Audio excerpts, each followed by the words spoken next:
My name's Dave Blair. I'm the plant manager here at Windsor Assembly. This plant was built in 1928, so when you go through the plant, there's parts of this plant that are almost 100 years old. We're the biggest employer in the city with almost 4,000 employees in total, including TPTs. It's an integral driving part of this city. Like I've said before, it's a big city, but it's a small town. The quality here, this plant is known in North America for repeatability and quality with everything that we build. And now it's exciting that we're now building another product that was awarded to us in this plant. So the Dodge Charger is a pretty unique vehicle. It's all electric. It's kind of neat actually that you go in this plant, you see minivans going by and sports cars on the exact same assembly line.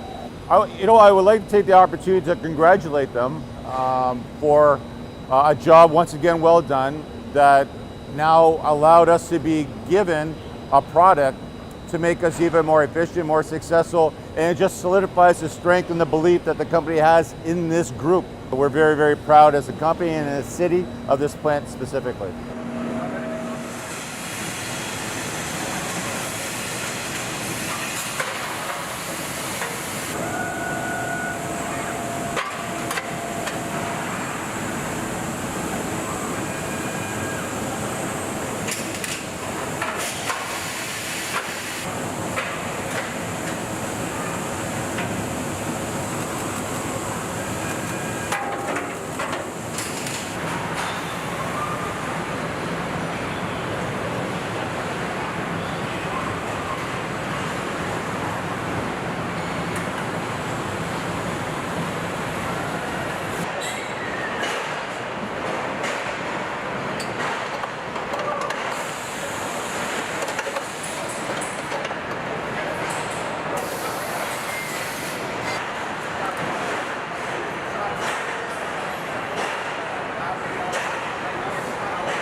It's all done, ready to go.